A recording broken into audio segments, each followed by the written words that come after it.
thanks guys for coming today. So my name is Tyler Knuckle. I started a marketing agency called Hustlefish. I'm excited to be here today. We do primarily web design, so this is kind of my topic of choice to talk through web design and development and to talk about some tips. Obviously there's a ton of different ways to get a website built. I'm really focusing on equipping you to feel confident in building your own. But there's always the alternative of hiring somebody, but it can just be expensive, and there's a huge range of what you can pay for and what you can get from a marketing agency or a web design company. So just a little preface with that, and again, my focus today is really on how you guys can build your own site if you want to. So I've got kind of two parts to this presentation. One is going to be some general tips on best practices for thinking about building your own site. How to do it, and then we're going to go into a tool that we prefer to use whenever we have to do it yourself, especially when you want to sell products online. So if you want somebody to be able to add something to the cart and check out the whole Amazon-ish kind of experience, that's what this tool is made for, and it's made for business owners just like you to really create it and do it yourself. So I'm going to kind of walk through all that really quickly, and hopefully by the end of it you'll feel confident that you guys can do it too if you want to. One other just quick pitch, as a part of the grant that is funding these training sessions and everything else, there is an opportunity to hire Hustlefish to do this for you. So last year we sent out an application for, we call them kind of micro grants, but basically additional services for technical assistance and things like that. That would essentially allow us to help do this for you. So I'll talk about that again at the end. We will be sending out applications for that here shortly again. We're currently working with, I don't remember if it's 4 or 5 different vendors right now to build websites. We're doing some video shoots for one, and just some general consulting for a couple others. So just a quick plug for that part of the grant as well. So I think what I'd love to do is understand where each of you are in this process. If you have a website, if you have specific questions or whatever, just so that I make sure that what we go through today is going to cover those questions, or that we make time for that, because this is a small group and we can actually talk about what is really, we can interact and talk about what's really troubling you or bothering you or whatever, and solve that rather than just go through slides or something that's not relevant. So I guess if we can just share where you guys are at with marketing, that'd be helpful. Maybe if you want to start, Troy. Yeah, I can. So we currently have a website running for our business, and we generally get people coming to it, but not as often as we want to. So definitely trying to increase people getting to the website and making it easier for them to get there is what we're trying to work on right now. Sure. So how about the function of the site? Do you feel like it's easy enough to add new products and for people to find products and stuff? Are you happy with some of those functions? Yeah, I would say it's relatively easy to add new products. We use Square, so it just automatically goes through our system when we add something. And then checking out is relatively easy for customers too. Cool. Let me just make a note of that, because Square is definitely a helpful tool. We also use Square for checkouts and stuff. But we don't have a website or anything right now. That's something we're looking to do. Yep. Okay.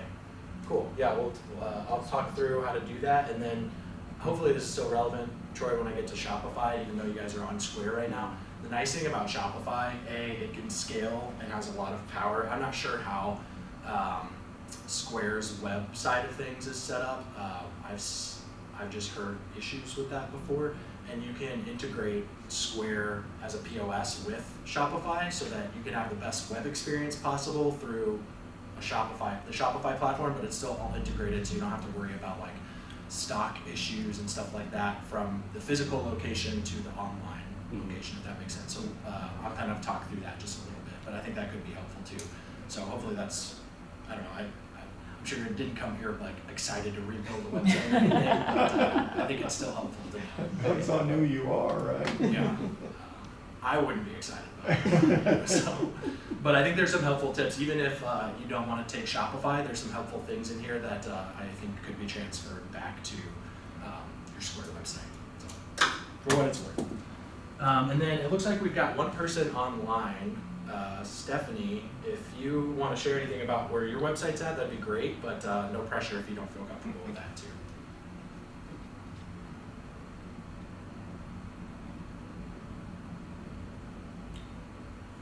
You're on mute, but we'll give you a second if you want to, otherwise we'll just keep on rolling. Cool, we're gonna keep moving. All right, so like I said, this first part, we're gonna go through it pretty quick. It's pretty high level, and again, it's meant to help make you guys feel more confident in being able to do this, and it's also based off of a lot of the issues that I've run into once somebody gets so fed up of trying to do it themselves that they come to me. It's like, okay, well, here's a handful of things that maybe could have helped you do this better, if that makes sense. So I'm gonna run through it pretty quickly. They're fairly high level, and then we'll get into demoing Shopify as a platform. So get my slides pulled up. So yes, 10 best practices. Again, some of these are pretty high level, so bear with me. But starting with the plan, it seems really self-explanatory, but this is one of the biggest issues that I see with people trying to build their own site, is that they don't really know what the end result should look like. They don't have a plan for it, and so they end up spinning out and trying to do things that maybe are rabbit trails. And so trying to phase things out and come up with an actual plan is really helpful. So not biting off more than you can chew, for instance. So the biggest thing that is helpful when planning for a website is coming up with a sitemap, listing out the exact pages that you think you want on the website and the structure of those. So you can see this image as an example of a really simple sitemap, and really this is all you need. You can look at other websites and they're huge and they go on and on, but ultimately for like a local, small business that is trying to sell products online, you really need a homepage, you need the store with all the products. You don't probably even need an about page, but you need a contact page. That's almost it. So getting more complicated than this, you're just potentially biting off more than you can chew. So if you could just start with this, lay this out, and plan on doing this, that'll get you further faster. You can iterate on things later. The other thing that's helpful is finding examples of sites that you like. So coming up with maybe 5 different websites that you like and trying to understand why you like those. So yeah, start with a plan, make it something realistic that you can do just even in a couple days. If you bite off more than you can chew, eventually you'll get distracted by actually planting or needing to produce new products, things like that. The second one is really similar. It's keeping it simple. So I think if you're going to do it yourself, you can't be precious about it because you guys, none of your jobs are building websites. So you kind of have to just do it and keep it as simple as possible and commit to things. So you need a tool that is really ideal for do-it-yourself. Like I've been talking about Shopify as one of our preferred tools. It really is built for business owners to build their own. So that's definitely a huge recommendation, but there's other website builders like Wix and Squarespace that are okay too. A tool that we use a lot is called WordPress. It's a little more technical and probably not recommended for non-developers, I think. And then I would say one of the things that I don't like about other web builder tools is sometimes they're not, they're kind of like side products, and again, not to talk crap or anything, but that's kind of how I've seen Square's website set up. Is it's an add-on to their point of service. What is it? POS. Point of sale. Point of sale. Thank you. I was blanking on my acronyms. It's really a secondary, like an add-on to their point of sale tool. So that's not one that we typically recommend, just because it's not the best experience for you or your customers. But you got to keep it simple, and if it works, then it works. So. Again, keeping it simple, don't get too precious about wording and making everything perfect. Try to just get something up and launched. Sometimes I'll encourage clients to, when they're working on something, to just set a timer. I'm only gonna work on this for 30 minutes, and after 30 minutes, I'm gonna launch what it is and move on. Because you can just spend the rest of your lives tweaking content and rewriting, trying to find the perfect image and all that stuff, and that's where people get stuck. Another great resource is a tool called Unsplash. You can download free stock photos, which isn't always ideal, but sometimes it's easier to find what you're looking for on a tool like that rather than taking your own photos or something or anything like that. So again, don't be too precious, keep it simple, commit to something and just get it launched. You can iterate on it later, make updates, but biting off more than you can chew is like the #1 reason why I see small businesses never having a website and never actually moving forward with this. All right, another thing is using a pre-built theme. All of these do-it-yourself website tools have tons of themes. Some of them are free, some of them are paid, but it can be a little challenging sometimes because in your mind you have something specific that you want, but in my experience, trying to mess with and edit a theme too much is another place where people get stuck. So just pick a theme that feels close to what you're looking for and then commit to it. There might be some constraints where something doesn't work exactly like you expected it to. I think you can try to iterate on that later, but don't get stuck on it. Like I said before, just keep moving and get something launched. Otherwise, you're just going to spend a ton of time or money on tweaking things that maybe you don't need. So coming back to setting a plan, right? What's the bare minimum that you need to get this thing launched realistically? So yeah, looking through my notes, make sure I didn't miss anything here. So all those themes are built with you guys' business in mind. And so if there's something that's missing that it feels like you need, maybe rethink whether or not you actually need it, right? Because we don't need to reinvent the wheel. The people that are building these themes, these designs for websites are doing it for hundreds and hundreds of sites. Really the most important thing is somebody to land on your website, look through your products, make a purchase and leave, right? So anything more than that might just be too complicated. So if it's not in your theme, maybe you don't actually need it. So stick with and commit to the theme that you choose. A couple design suggestions that I have. This one we call the grunt test on our team. It's important to make sure that you pass the grunt test, and what I mean by that is you have milliseconds, right, to catch somebody's attention and to capitalize on that. If they don't know what they're looking at, they don't know what they're doing, they're just going to bounce back to search or go back scrolling on Facebook or Instagram or whatever. So you have literally less than a second to capture their attention. So make sure that you're using that time that you have. So this screenshot is a website that we built for one of our clients, and this is what it looks like when the website first loads. All you see is this simple headline, a short description, a button to explore their products, and then some kind of image to kind of back that up. That's typically all we recommend for what's called above the fold, which is the fold is where you start scrolling on a website. Anything below that, when you have to scroll to see it, it's called below the fold. And you just want to make sure you're capitalizing this real estate up at the top so that you're not overwhelming them with too much information. You're just telling them what they need at this moment. So make sure that the header passes the grunt test. When somebody clicks on your website, do they immediately know what you do and why it matters to them? So test that out on some of the websites that you look at. Just see if when you land on it, you immediately know what the website's for and why it matters to you. Otherwise, you're going to bounce back to search or anything else.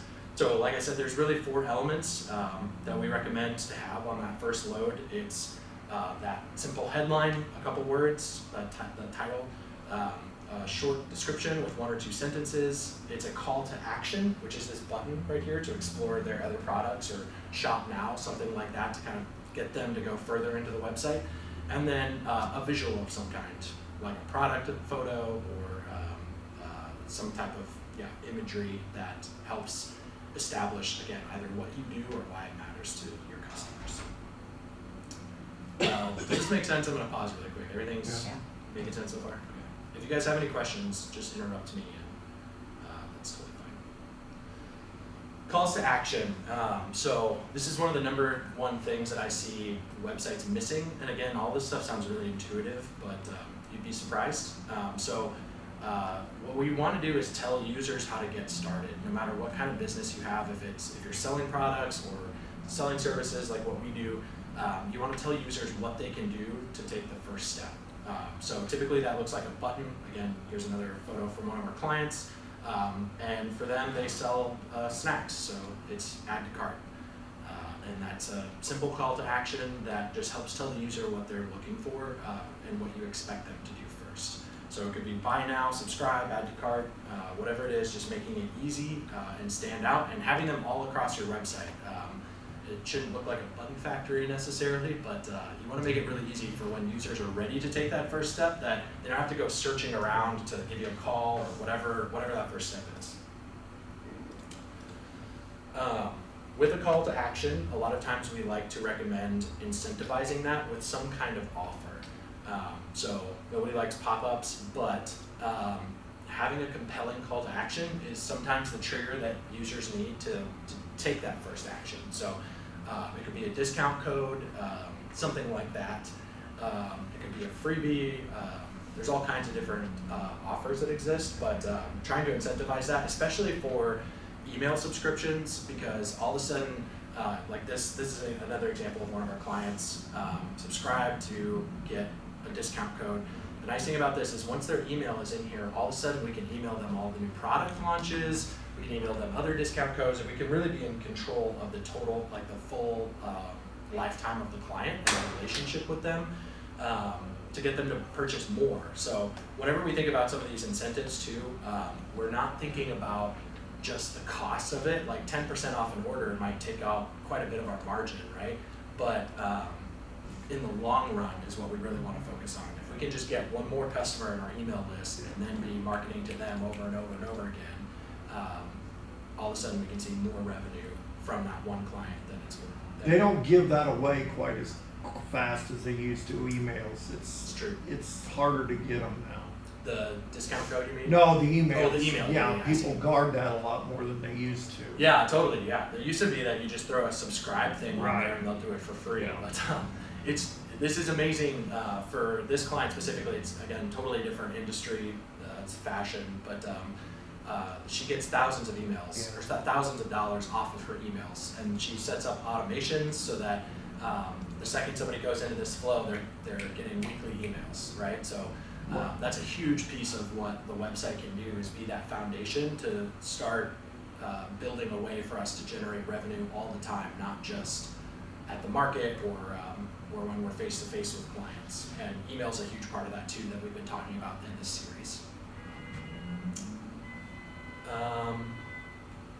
Cool. Another recommendation for design is laying out the process. Take out the ambiguity of what it looks like to work with a customer. I think this is somewhat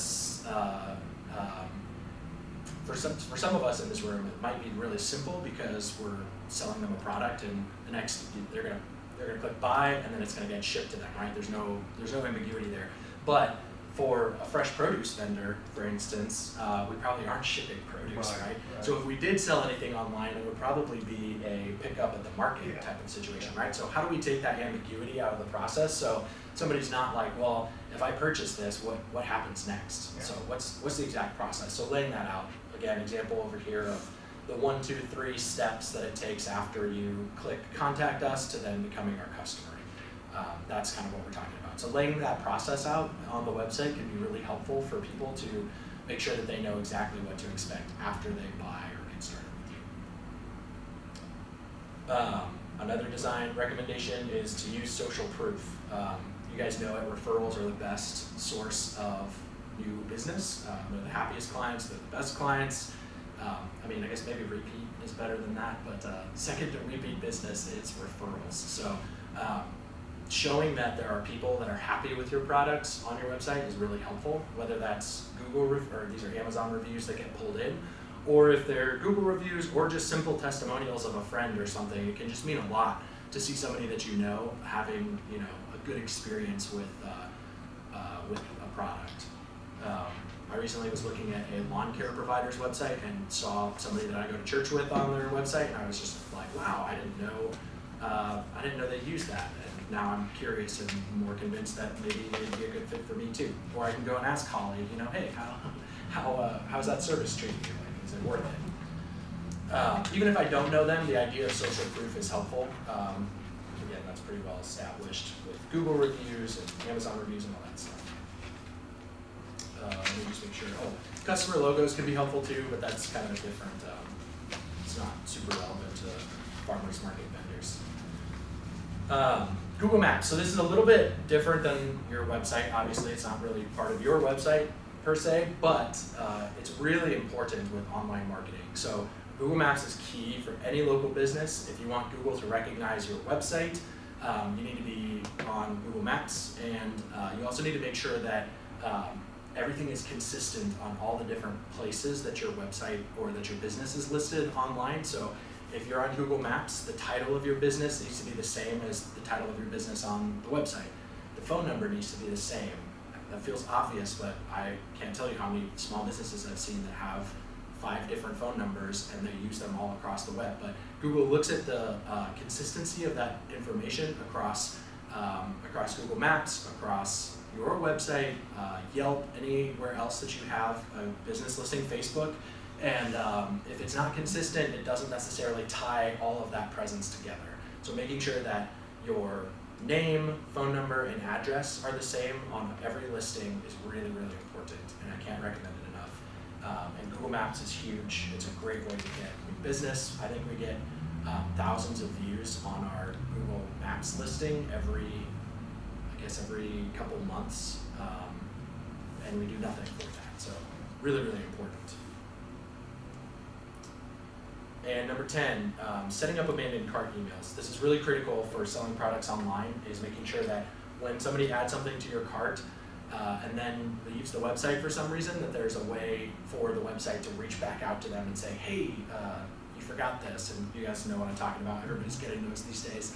But that's a really helpful way to make sure that you're capitalizing on the traffic that you worked so hard to get to your website. So a lot of these do-it-yourself tools have an easy way to set up auto cart abandoned tools, or emails, I mean. So making sure that that's set up on the website is really critical too, especially for like an e-commerce website. So those are my helpful tips for getting started, especially for a do-it-yourself project. There's, thousands of different design considerations that we could cover, but I think a lot of those come down to the theme that you're using, and I don't want to be overly complicated on design recommendations that maybe you can't take advantage of because you're working within the constraints of the theme, right? So with that, I will transition to kind of demoing Shopify and how easy it can be to get something set up very quickly. But before we go there, does anybody have any other questions or comments or concerns or anything? All right, let me change my setup here. One second.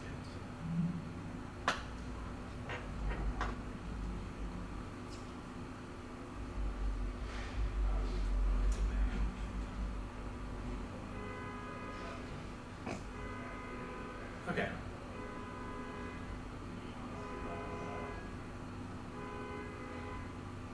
All right. I'm going to very quickly set up a Shopify website to just show you how to do it and what the steps are and how easy it can be. We're going to get through this in 30 minutes, which is crazy. We won't do every single step, but we'll get through the majority of it. So I already have a Shopify account. I'm logged in, but we're only missing the account setup step. So to create a store, it's simple. We'll start here. So the very first question to ask you if you are just starting your business or if you're already selling online or in person. In this instance, obviously we are selling in person as well. So I'm going to click on that, and it's going to allow me to have the option to integrate with any of the tools that you could be using to sell in person. Square is the number 1, so that's great. I'm going to select that, so it'll give me an option to import all my products and customers from Square into Shopify, which is really, really nice. Where would you like to sell? We're going to do an online store, and then we're going to also select in person for now. There's other options as well.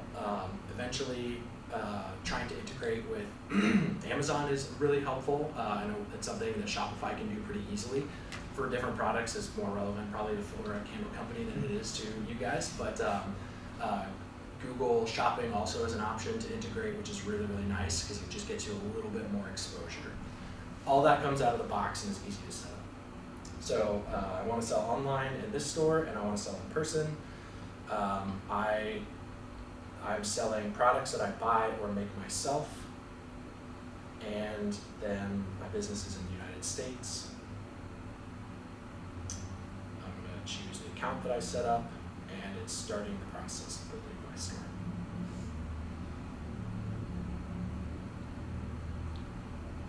So what's the difference between like Shopify and GoDaddy? Is there differences? Because I've messed around with GoDaddy a Yeah. little bit, but I've never done anything. Yeah, GoDaddy has a similar product that you can use. They do a lot more than just web building. So again, I would say that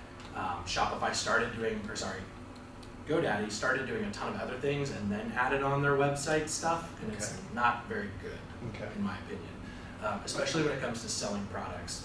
Shopify as a tool was built exclusively to sell products online, and then they figured out how to integrate with Square and things Sure. like that. So it's really dedicated to selling products online, and GoDaddy's web builder is just not built for that. Right.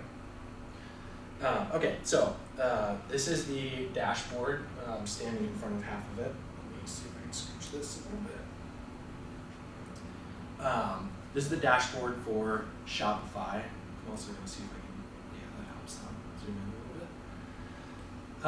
So on the left side here, you can see all these different options. We're going to ignore a lot of those. The setup guide is really helpful. It'll walk you through the different pieces that you need to accomplish before you can really get started. I'm also going to ignore that for a second, and I'm going to start with selecting a theme. So if I go down here to my online store, this is where it shows me what the front end of the website looks like. I'm going to click on that first. And it's going to show me that there's an automatically applied theme to the website, which doesn't look good. I don't like it. So I'm going to pick a new theme. I'm going to add this. I'm going to visit the theme store, and it's going to pull up all these different website designs that I can use. Explore themes. All right, so there's filters over here to help me look. I can look at food and drink if I wanted to and see all the different web designs that I could select from there. Some of them are paid, like I mentioned before, one-time fee. This one's got, it's $360, which feels a little steep to me. So I'm gonna unselect that category and just look at the free versions. And it pulls up all the different free websites that I can use. This one looks pretty good. If I click into it, I can take a look at some other screenshots of how people had it set up. There's more descriptions on what the theme can do, etc. So I'm just going to do it. So I'm going to try theme. It's going to install it on Shopify for me, and then I can go and customize it.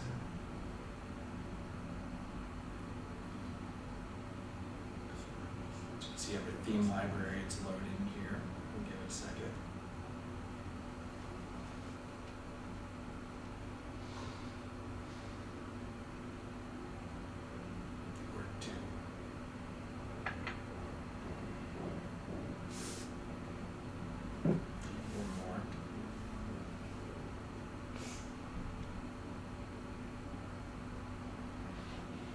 All right, there we go.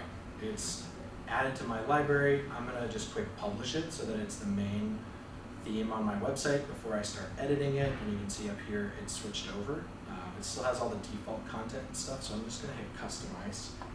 And it's gonna pull up what the website looks like. So now I get to edit all the fun stuff. I have some content that I'm gonna add in here and walk through. So the business that I'm starting is a juice store, so I'm going to upload some of my photos to show my product. If I can find it. There we go. I found the photos that I want to use. I downloaded these from stock yesterday.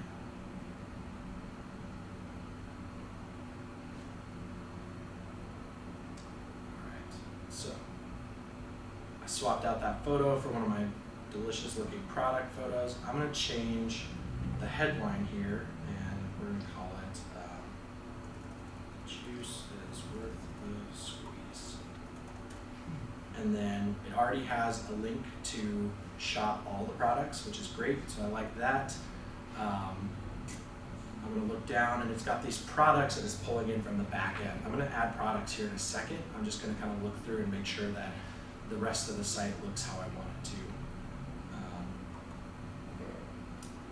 Zoom out again for a second. So you can see it's got the title of my store, it's got the home page, the shop page, contact page. It's really all I need. So I'm gonna save these changes really quick, and I'm going to go into the theme settings to change some of the kind of global settings for the website. So first thing is it wants me to add a logo, which is great, but I don't have a logo. So I'm gonna go to Canva, which is a really easy to use free tool, and I've already searched for juice logos. These are all templates that you can use and edit a little bit. I'm not gonna demo how Canva works, but it's great. So I chose this logo and I kind of changed up some of the stuff and downloaded it already, so I've got that ready to go. So I'm gonna go back to my store and I'm gonna upload my logo into this section, and this will apply anywhere where the theme calls for the global logo. It will pull that logo in, so instead of it saying by default my store, all of a sudden it's got my logo, Juice Local. It's great. Favicon is the little icon that shows up on the window tab, so I'm going to do the same thing and select my logo. Just has a nice feel to it. The other sections here, again, are some of the global settings. I'm only going to cover a couple of these. One of them is colors. So the themes come with default colors, which is okay, but you know, I've got this nice logo that I had designed and I want to use my own colors. So instead of going with these theme colors or maybe using what they have defaulted, I'm going to edit these. And again, these are global, so if I change these, it's going to change all across the website, which is great. You don't have to go in section by section and do that. But the only color I have in my logo is that orange color. So I'm going to go to this great tool called the Adobe Color Wheel. I'm going to refresh this page really quick. There we go. So this is a tool that helps, it uses color rules to define a palette of colors so that you can see what actually looks good without just playing around forever, and it's really helpful. So I'm going to choose complementary colors, and I'm going to change it to be starting with that orange that I've got, and it all of a sudden it just creates this this nice palette for me to use based off of that one color. So I'm going to copy these and put them into my theme really quick. I want the background to be white still, and I want the text to be something more unique, so I'm going to paste in my color and hit enter. For the button, let's see what color. I'm going to do this bright blue, copy that, paste it in. I want black buttons. Automatically changes that stuff out, which is great. There's a couple other ones that I'm just going to leave for now, but it's already feeling a little bit more custom to my brand because of those colors that I set globally. I'm going to save that and back up. The other things that I can change are fonts. Again, this is a time not to be precious. Probably using what they already set up is the best situation. And then all the rest of these are just a little bit more work than they're probably worth. The one thing I'll say is you can add your social accounts, so links to your Facebook or Instagram pages. But everything else is probably good to go. So I'm going to go back to my, look at my list and see what I need to do next. Yeah, I'm going to go back and create a quick product pages. So I've saved my changes. I'm going to exit. And looking here, I've edited the theme, but I want to look at the products. So I'm going to go click on this products tab. And if you've already imported your products from Square, they'll show up here. Otherwise, you need to add them. So I'm going to go ahead and add a new product. I've got a title. It's going to be Juice 1. I want to make sure that the status is active. I'm going to have a description, but I'm too lazy to write one, so I'm going to have AI generate a new description. Organic juice, fresh squeezed orange, and then I'm going to say grown in Indiana, and I want the tone to sound playful. So let's just generate that, and I'm I'm just gonna keep that. Quench your thirst with Juice One. Orange juice from Indiana. Would not recommend. You can add photos to this. Again, I've got my photos that I've pulled together for this product. Let's see what else. I like this one. Add that, and I can make this product photo the primary one, and then any other ones are secondary.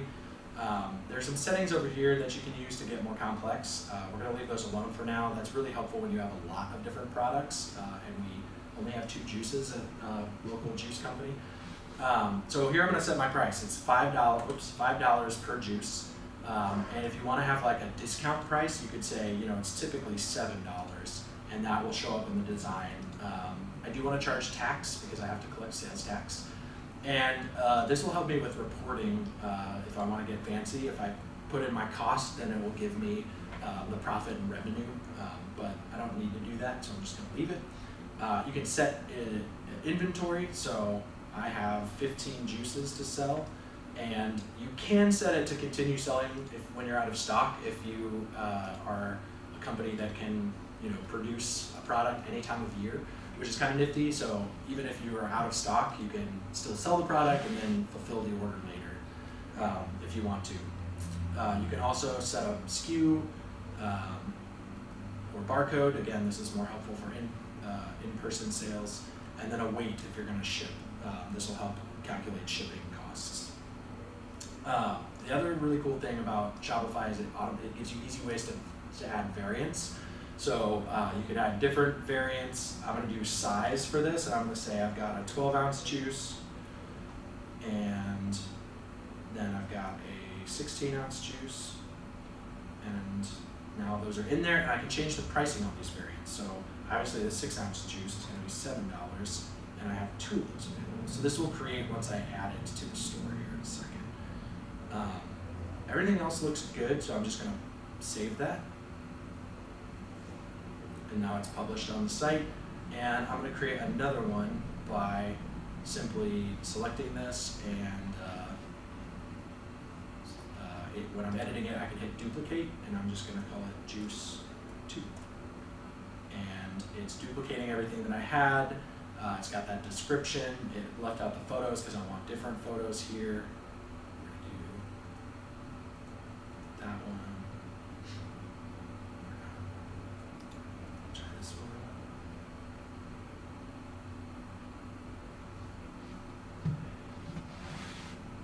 And while it's uploading, I'm going to make sure all the other settings are right. It looks like I set my 16-ounce for $700, which is It's good juice.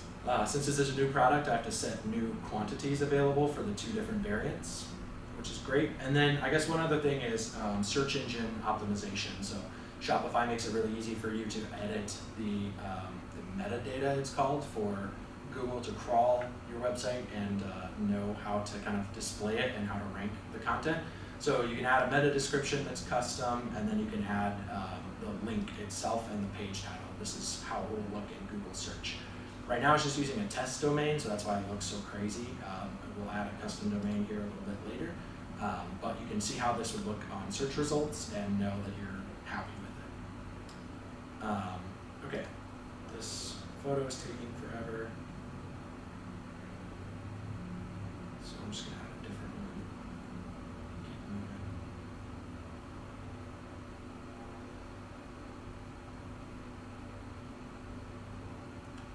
I'm going to save it, make sure it's active. Okay. Now I want to take a look at my store, so I'm going to go and preview my online store. It's going to pull up exactly what it looks like, which is great. I've got this photo, I've got a title and a button to shop, and then it's pulling in my 2 products. And you can see the discounted price. Again, that's a great way to kind of help users feel like there's a sale going on or something like that, and to offer that. If you click into the product, you can see the different options for the size. The $700 16-ounce juice, it's great. You can add multiples to your cart, or straight up buy it now, which skips the whole cart feature and goes to purchasing, which is great. Again, you can look at the different photos, etc. We're good to go. So that all looks great so far. I'm going to go to add a quick about page. So I'm going to click on my online store and pages. I'm gonna add a new page. I'm gonna call it About Us. And again, I'm gonna use AI to write a quick about for Tyler's local juice store. Best organic juice. Need 3 paragraphs. And I want it to sound playful. I'm gonna just go for it. Again, this is a great hack for not getting stuck when we're trying to write stuff, because again, that's not your main job. But keep it and see, read through it. Looks pretty good. Obviously, you can write your own and it'll be way better, but if you feel stuck. I'm also going to add a photo in here because I don't want it to just be one big wall of text. I'm going to have this great picture of me added. It's exactly like me. I'm going to hit save. And it's visible and published, so we're good. I want to add it to my navigation though, because if you remember, right now the only pages in the navigation are home, shop, and contact. So go to my navigation. I'm going to edit the main menu navigation. First off, I don't want this to be called catalog, so I'm going to change it to be shop and apply those changes. And then I'm going to add a new menu item, and it's About Us. And then I'm going to search for the page that it is. It's the About page. Add. And then I want it to show up before the contact page, so I can just click and drag it to where it should be, and then I'm going to save that. Again, looking at the front end, all of a sudden the About Us page is showing up there, which is great. Let's go look at it. So it's a little bit of a wall of text, but you know, for now that's okay. I know that my clients probably don't really care that much about me. They're really here for the delicious juice. Okay, so now I'm going to go back and finish setting up some of the technical things. So I'm going to go to the home screen and look at the setup guide. So import your products from Square. We're going to skip that step, but it's really helpful to do that. You can also import customers, which is also really helpful because it will bring their emails over as well. Existing orders and things, which is great. You want to double check your migration, which is great, and then customize your store, which we've already done. And then add sharing details is basically metadata that you want for your website. So Tyler's Juice Company should be the title of the website because that's the title of my business. And then the meta description for the homepage is just general quick description. I'm going to add another image so that when people share this on social media that it shows up with a picture of my product. You can set up a handful of other things, but I'm just going to leave the rest of this for now because it's all a little more work than what we want to do. And we don't need to do it. So I'm going to save that. And then go to the store settings checklist. So we got to name our store. Instead of it being called My Store, it's Tyler's Store. It will ask for a phone number. I'm going to ignore that for now. Set your shipping rates. So I'm going to go there. You can, if you want to offer shipping, you can integrate with all kinds of different tools and charge people for shipping and all that stuff. But I just want to do local pickup for now because I'm a farmer's market vendor, and that's how I want to sell products. So. Here's the order ready thing. You can say when it's usually ready, usually in 2 to 4 days, so you have time to fulfill the order, and then you can just add a note of how they want to pick that up. This will be your shop address once you have that set up, but we skipped that step in the setup guide. You can add other users to the website. We don't need to do that, so we're going to skip it. And then we need to add Shopify payments, so how people are going to actually check out on the website. So to complete your account setup, you have to go through this small application process, probably similar to what you had to do for Square, but it's a short application. You just need to have your business information ready to give the tool so it can start processing payment. It also charges similar fees to what Square does. It's 2.9% or whatever, plus maybe a flat fee as well for each purchase. It also will allow you to add PayPal, which has a 0% transaction fee, which is great. So if you have PayPal, you can log in there and let people check out via PayPal. And then Shopify is a paid tool, so you have to pick a plan at some point. So choosing plan is pretty simple. The most basic option will get you what you need. It does cost around $80 a month, but again, for a good website, I think that's not a huge charge, to be honest. So make sure that that's set up and saved. And then the last steps are how to launch the store. So it's been a test site for now, so it's all password protected so that people can't find it. So we're gonna remove the password.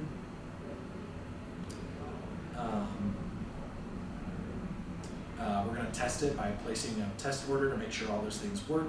And then we're gonna connect the domain. So instead of it being that wonky,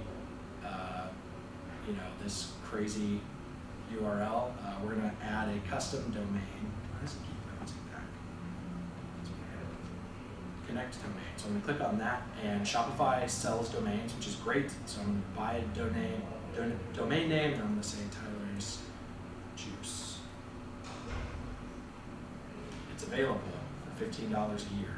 I can buy that and check out, and then all of a sudden my website will be tylersjuice.com. And then finally, the point of sale. If you integrate this with, like they have their own point of sale tool, but if you integrate this with Square, you'll already be integrated, and you can continue selling your products the way you have been in person, but then the website will also integrate with that for inventory and stuff like that. So once you complete this checklist that I just ran through, I touched on the actual critical ones. Your store will be launched and ready to go, and we basically set that up in 30 minutes.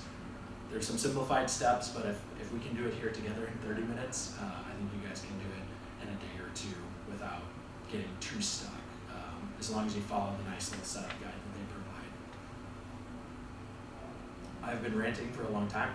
Does anybody have any questions or comments? So on inventory, if I sell at Square at the market, will that update Shopify? Yes. Okay. Yep. If you do that whole integration process, yes, it will do that, which is great. Yeah. You can't. Yeah, you don't want to have to manage inventory No. on two different places.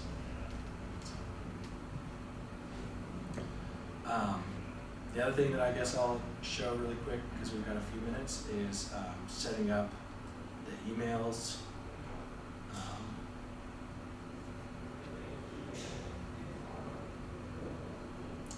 Well, it's going to make me automate first, but I guess just to show, there's all kinds of different stuff you can do. Abandoned cart email is the one that I referenced. You can do SMS, like text people, text your clients or people different products that you want them to do. You can have a welcome email, again, to offer some kind of discount or something. You can do purchase thank yous, all that stuff right inside of Shopify. Really, really easy. Apparently, I just have to start paying before I can set any of that up. But it's right there, easy to do.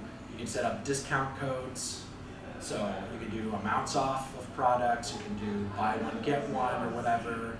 The total order discount, you can offer free shipping. All this, the tons of really powerful features right in the native Shopify, which is really exciting. So I feel like we covered the foundational stuff, and then there's like all these things to add on to help the user experience be even more powerful and better.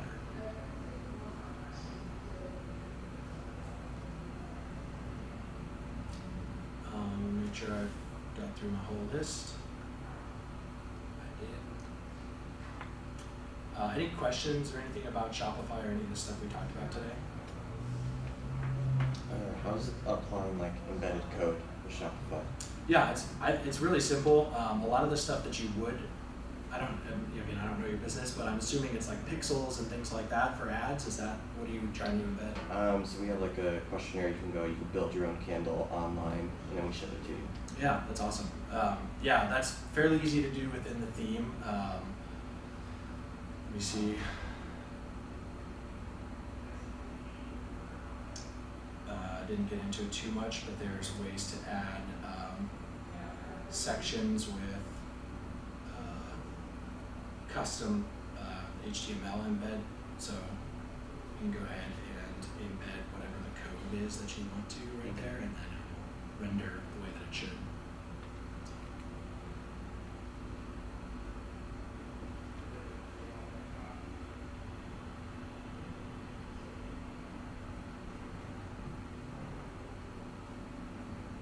So you can set up different, nothing frustrates me more than to go to look at somebody's website and you haven't even looked at something, what the price is, and they're asking you for your email address before you even, I don't even know if I want this stuff, but, so you can change that in there, correct? So. Yeah, totally. So depending on when the pop-up, you can set up all kinds of different triggers. It could be immediately, it could be after 10 minutes, it could be when they try to go to the X sign to click out of your website, Right. then you can trigger the pop-up.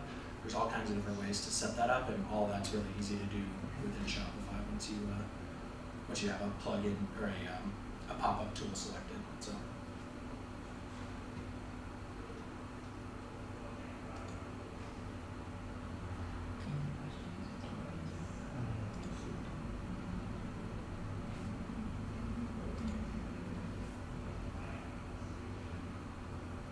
It seems very simple, so thank Yeah. you. I think it is. It's just hard because when you just log in, you can see so many different options. It can feel overwhelming, but following the setup guide is really helpful. And then again, focusing on what do you need as a bare minimum to launch. It's really your homepage, your products, an about page, and a contact page. You probably don't need much more than that to get started. And then you can keep building on that as you go and as you have time. So. I know because a different product for us changes through the season, for several of the weeks we have corn, Yep. watermelon towards the end. Yeah, so a great thing that you can do too is just deactivate products. So you don't have to delete them.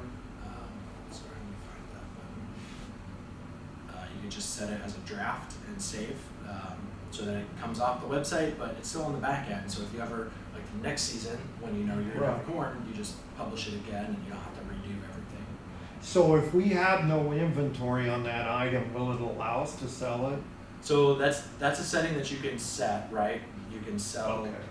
if you have no inventory, but you can also set it that if it's out of stock, that it shows as out of stock on the front end and people aren't able to buy it. So I just set that stock and you can see it says sold out. And if I go click Okay. on the product, it won't let me buy it because it's out of stock. So that's nice too, so then you don't have to get orders and try and refund it. Right, That'd be right. terrible if you're out. So, Now, especially we if don't you want to be guys- selling corn and not have it. Yeah, exactly. Not in this state. No.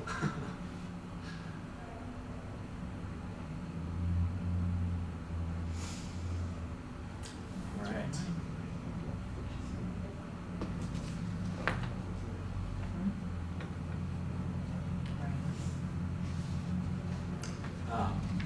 That's really all I've got for today, but hopefully that was helpful and hopefully you learned something and yeah.